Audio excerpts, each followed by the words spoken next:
নমস্কার, পশ্চিম মেদিনীপুর থেকে পুতুলের হোম কিচেনে আপনাদের সকলকে জানাই স্বাগত। আশা করি আপনারা সকলেই খুব ভালো আছেন, আমিও খুব ভালো আছি। খিচুড়ি বসিয়েছি, ডালিয়ার খিচুড়ি, আর রান্না করব হচ্ছে কুঁদরি, বেগুন, আলু দিয়ে। আর আরেকটা জিনিস সাথে দেবো, সেটা এখন বলবো না, সেটা একদমই আপনাদের কাছে রান্নাটা দেখতে দেখতেই বুঝতে পারবেন, এখন থেকে বলবো না। বলে দিলে তো আপনারা দেখবেন না পুরো রান্নাটা। তো সেই রান্নাটা দেখার জন্য আপনাদেরকে অপেক্ষা করতে হবে কিভাবে আমি রান্না করছি। দেখুন, চলে এসছে আমার বাড়ির সামনে যে বেড়ালগুলো ঘোরাঘুরি করে, একটু খায়। তো আজকে তো মাছ পাবে না, যার জন্য জানলার সামনে দেখুন না দাঁড়িয়ে আছে। দেখাবো একবার, আমার বাড়িতে একটা বেড়াল ছিল, সেটা কোথায় চলে গেল আর আসেনি, কিন্তু তার পুরোনো ভিডিওগুলো আপনাদের সাথে আমি শেয়ার করবো একসময়। তো সাথে থাকুন, পুরো রান্নাটা দেখুন, আর রান্না করতে করতে বাকি কথা হবে। দেখুন, এই যে বেড়ালটা দেখছেন, এর মা ওই যে চলে গেল, এর মা ছিল, সে মা। আমি এখানে কড়াই গরম হতে দিয়ে দিয়েছি, আর এখানে আমি ডালিয়ার খিচুড়ি বসিয়েছি এই যে প্রেশার কুকারে।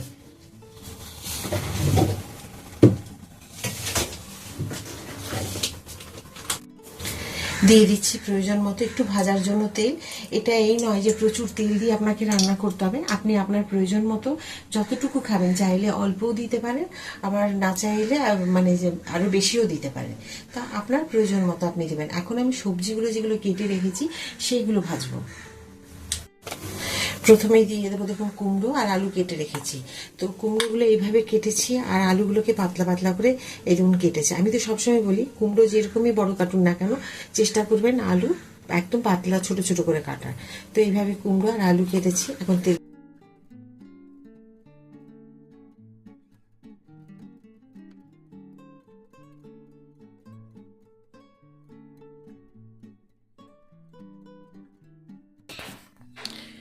কুঁদরিগুলো একদম কচি কচি, একটুও লাল নেই, খুব সুন্দর কুঁদরিগুলো, ছোট্ট ছোট্ট।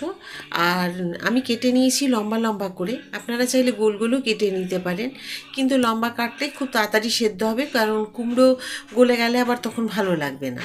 তো কুমড়ো আলু কুঁদরি দিয়ে আমি রান্নাটা করব। আর কুঁদরি দেখবেন সবজি না কাটার উপরে যখন কাটবেন, রান্নাটা কিন্তু সেরকম দেখতে সুন্দর লাগবে। আর কাটার উপরে রান্নাটা যখন হবে, তখন কিন্তু খাওয়ার ইচ্ছেটাও জাগবে মনে। তো দেখুন, এখন কুমড়ো আর আলু খুব ভালো করে আমি সেদ্ধ করে নিয়েছি, আর দিয়ে দিলাম কুঁদরিগুলোকে। কুঁদরিগুলো একটুখানি ভাজা ভাজা যখন হয়ে যাবে, তখন দেখুন আমি দিয়ে দিলাম নুন। নুনের পরিমাণটা প্রথমে কিন্তু কম দেবেন, কারণ সবজি কমে যায় রান্নার পরে। তো সেই কারণে তখন নুন কাটা হয়ে গেলে খেতে ভালো লাগবে না। তো পরিমাণটা একটু কম দিয়ে রান্না করবেন, প্রয়োজন হলে পরে দেবেন।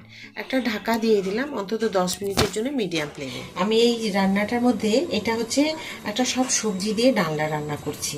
তো এটা যে দেবো আমি, তার জন্য আমি যেগুলো দেবো, যেটা আপনাদের কাছে এখনো বলিনি, গোপন রেখেছি যে রান্নাটার মধ্যে দেব, তো সেটাকে এখন খোসাগুলোকে ছাড়িয়ে নিচ্ছি। তো আপনাদের সাথে কথাও বলছি আর কাজেও আমার হয়ে যাচ্ছে। তো এগুলো কাজ করতে করতে, আর এই রান্নাটা এই জিনিসটা দিলে কিন্তু আরও ভালো লাগবে। এটা কিন্তু চচ্চড়ি তৈরি করা যেত, কিন্তু যেহেতু আমি বেগুন দিইনি, সেই কারণে এটা চচ্চড়ি তৈরি করছি না। চচ্চড়ি রান্না হলে একটু অন্যরকম হতো।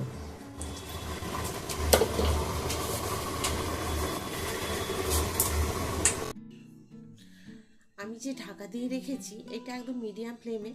এখন আমি ঢাকা খুলে দেখে নেব কীরকম হয়েছে। তো আমি শুধু নুন দিয়ে সেদ্ধ হতে দিয়ে দিয়েছিলাম, আপনারা দেখেছেন। তো ওই নুন দিয়ে সেদ্ধও হয়ে গেল আর ভাজাও হয়ে গেল। আমি জলের ব্যবহার খুব কমই করি, যদি ঝোল বা একটুখানি মাখা মাখা তরকারি করি, তখনই কিন্তু জল দিই। তো দেখুন, খুব সুন্দর ভাজা হয়ে গেছে। এখন পরিমাণ মতো দিয়ে দিলাম হলুদ। হলুদ যতটা আপনাদের পরিবারের রান্নার প্রয়োজন হবে, সবজি রান্না করবেন, সেই বুঝে হলুদ মশলাগুলো দিতে হবে। দিয়ে দিলাম 1 চামচ জিরে গুঁড়ো, আর ধনে গুঁড়ো দেবো 2 চামচ। এটা দিয়ে দিলাম, দিয়ে এবারে একটুখানি আবার সেই ভালো করে কষিয়ে নেব। দিয়ে দিলাম একটা টমেটো। এই টমেটোটা আপনারা আগে দিলেও দিতে পারেন। আর এইটা হচ্ছে কাঁঠাল বীজ, এই কাঁঠাল বীজগুলোই ছাড়িয়ে রাখছিলাম, তখন কথা বলছিলাম আপনাদের সাথে, তো তখন থেকে আপনাদের কাছে বলিনি, এখন বললাম। তো টমেটোটা আগে দিলে কি হবে, সবজিগুলো খুব একটা ভালো ভাজা যাবে না, টমেটোর থেকে জল বেরোবে। সেই কারণে আমি টমেটোটা তখন দিইনি, এখন দিলাম। আপনারা চাইলে তখনও দিতে পারেন। তো যাই হোক, এখন আমি এগুলোকে খুব ভালো করে আবার মশলাগুলোকে একটু মাখিয়ে নেবো, জিরে, ধনে, হলুদ সমস্ত কিছু, আর টমেটোটা একটু ভেতরে সবজির দিকে দিয়ে দিলাম যাতে নরম হয়ে যায়। আর এইভাবে কিন্তু একটুখানি সময় নিয়ে একটু মিডিয়াম ফ্লেমে এটাকে কষিয়ে নিতে হবে। আর দিয়ে দিলাম পরিমাণ মতো অল্প একটু চিনি, আপনারা যেমন মিষ্টি খান। তো কুমড়োর মধ্যে যদি কাঁচা কুমড়ো হয় হালকা মিষ্টি থাকে, তো একটু পরিমাণটা সেই বুঝে দেবেন। আর পাকা কুমড়োর মিষ্টি বেশি থাকে। আবার ঢাকাটা খুলে দেখে নিলাম যে কী রকম হয়েছে। আর এই কাঁঠাল বীজগুলো আমি সেদ্ধ করেছি, ওপরের যে খোলাটা ছাড়িয়েছি, কিন্তু যে কাঁঠাল বীজেরও তার ভিতরে যে একটা আস্তরণ থাকে ব্রাউন কালারের, ওটা আমি না পরিষ্কার করতে পারিনি, নখে ব্যথা হয়ে গেছে। তো একদম নখ ব্যথা হয়ে গেল। সেই কারণে আপনারা যদি ছাড়িয়ে নিতে পারেন খুব ভালো, না ছাড়াতে পারলেও কোনো অসুবিধে নেই। তো কাঁঠাল বীজগুলো আমি নাই দেখুন ছাড়িয়েছি, ব্যথা হয়ে গেছে। তো কাঁঠাল বীজ যখন আমি সেদ্ধ করি প্রেশার কুকারে, আমি যতটুকু কাঁঠাল বীজ নিয়েছি আমি সেই পরিমাণে দিয়েছি 1 চামচ ছোটো চামচের নুন, আর বড় চামচ মিডিয়াম চামচের যেগুলো আমি চায়ে ব্যবহার করে দেখেছেন আপনারা, সেই চামচ আমার রান্না দেখার সময়, বা চায়ের চামচে 1 চামচ চিনি দিয়ে দেবেন। তাহলে কী হবে, কাঁঠাল বীজের স্বাদটা কিন্তু খুব সুন্দর হবে। আর দেবেন হচ্ছে 1 চামচ তেল, সর্ষের তেল বা সাদা তেল, যে কোনো তেল একটু দিয়ে দেবেন, তাহলে কিন্তু কাঁঠাল বীজগুলো খুব সুন্দর খেতে লাগবে। আবার ঢাকা দিয়ে দিলাম। আর কাঁঠাল বীজ কিন্তু শুধু সেদ্ধ করবেন না, তাহলে কিন্তু অতটা স্বাদ পাবেন না রান্নার সময়। তো কাঁঠাল বীজে তো অনেক রকম রান্না হয়, তাই আজ আমি কাঁঠাল বীজ, কুঁদরি, আলু, কুমড়ো দিয়ে একটা ঘন্ট আপনাদের বা ডালনা দেখাচ্ছি আপনাদের। আর মশলা যে সেরকম খুব দিচ্ছি সেরকম না, একদম ঘরোয়াভাবে। আমরা কিন্তু প্রতিদিনের রান্নাতে কিন্তু এইরকম ধরনের রান্না আমরা সবাই খুব ভালোবাসি। তেল, ঝাল, নুন, মশলা থেকে একটু বাইরে খেতে পছন্দ করি, কেননা এখন কিন্তু এগুলো সবাই আমরা একটু অ্যাভয়েড করি।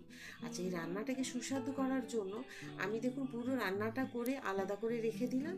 আর বড়িগুলোকে আলাদা করে একটু তেল দিলাম, দুটো শুকনো লঙ্কাকে ভেঙে দিলাম, তেজপাতা দিলাম, একটু জিরে ফোড়ন দিলাম, দিয়ে এটাকে সুন্দর করে একটা গন্ধ আসা পর্যন্ত অপেক্ষা করব। ব্যাস, এই যে ঢেলে রেখেছি থালার মধ্যে, দেখুন রংটা কি সুন্দর হয়েছে। এখন দিয়ে দিলাম এখানে। তাহলে রান্নাটা দেখলেন কেন সুস্বাদু হবে। আমি কিন্তু এদিক ওদিক করে নানান রকম ঝামেলার রান্না দেখাই না। অবশ্যই আমার মতো করে একবার রান্না করে খেয়ে দেখুন, আর আমাকে কমেন্ট করে জানান কেমন। একটু দিয়ে দিলাম গরম মশলা, আর আমি দিয়েছি 1/2 কাপ জল, একটু উষ্ণ গরম জল দিয়েছি।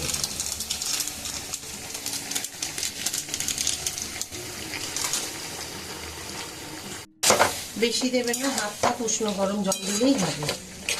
আমরা যে চা খাই সেই কাপের 1/2 কাপ দিলেই হবে।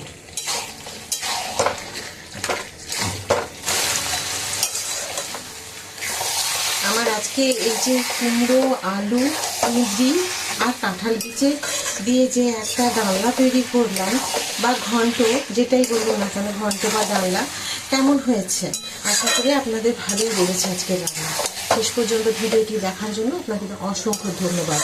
এইভাবেই আপনারা আমার সাথে থাকবেন, পাশে থাকবেন। আর ভিডিওটি যদি ভালো লেগে থাকে প্লিজ একটা লাইক করে দেবেন, সাবস্ক্রাইব করতে একদম ভুলবেন না। আবার একটা নতুন ভিডিওতে নতুন রান্না নিয়ে আপনাদের সকলের কাছে আমি চলে আসবো। সবাই খুব ভালো থাকুন, সুস্থ থাকুন। নমস্কার।